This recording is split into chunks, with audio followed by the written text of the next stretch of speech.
ഉദ്ദിത സമാധാനമേ. Daily വിത്ത് ഗ്രേസിലേക്ക് സ്വാഗതം.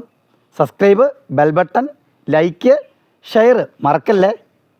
ഇന്ന് നാം ചിന്തിക്കാൻ പോകുന്ന പ്രധാനപ്പെട്ട കാര്യം ഗോതമ്പ് മണിയുടെ അലിഞ്ഞു ചേരൽ, ഫലം പുറപ്പെടുവിക്കൽ. എന്താണ് ഗോതമ്പ് മണിയുടെ അലിയലും ഫലം പുറപ്പെടുവിക്കലും? ഇത് സാധാരണ തരത്തിലുള്ള ഒരു അലിയലല്ല, ഇത് വേറൊരു തലമാണ്, വേറൊരു നിക്ഷേപ തലമാണ്. അത് ഏറ്റവും പ്രധാനമായിട്ടും നമ്മൾ മനസ്സിലാക്കേണ്ടത് അത് ജീവിതത്തിൻ്റെ നന്മ ചെയ്യുന്നതിനുള്ള വഴിയാണ്, നിത്യജീവനിലേക്കുള്ള വഴിയാണ്.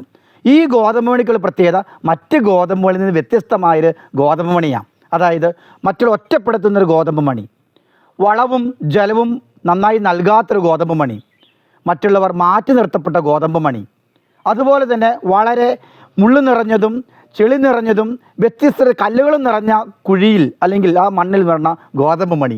എങ്കിലും സർവശക്തൻ എപ്പോഴും നിരീക്ഷിച്ച് അവർക്ക് ആവശ്യമെല്ലാം കൊടുക്കുന്ന ഒരു ഗോതമ്പ് മണി. നമ്മുടെ ജീവിതത്തിൽ ഇത്തരത്തിലുള്ള ഗോതമ്പ് മണിയാണോ ഞാനെന്ന് ഒന്ന് ചിന്തിക്കണം. അത്തരത്തിലൊരു ഗോതമ്പ് മണി മാത്രമാണ് നിത്യമായി അത് വളർന്ന് പന്തലിച്ച് ഫലം പുറപ്പെടുവിക്കുകയും ഒരിക്കലും അവസാനിക്കാത്ത ഒരു ഫലം പുറപ്പെടുവിക്കുന്ന ഒരു ഗോതമ്പ് ചെടിയായി മാറുകയും ചെയ്തത്. ഇത്തരത്തിലുള്ളൊരു ഗോതമ്പണിയായി തീരുവാൻ, നിത്യജീവനിലേക്കും സക്രാരിയിൽ പോലും വയ്ക്കുന്ന സകല ജനങ്ങൾക്കും ഉപകാരപ്രദമായ ഒരു ഗോതമ്പണിയായി തീരുവാൻ സർവശക്തൻ എല്ലാവരെയും അനുഗ്രഹിക്കട്ടെ എന്ന് ഞാൻ പ്രാർത്ഥിക്കുന്നു. അത് 60 മേനിയും 100 മേനിയും ഫലം പുറപ്പെടുവിക്കും എന്നുള്ള സത്യം മനസ്സിലാക്കുക. എല്ലാവർക്കും നന്ദി.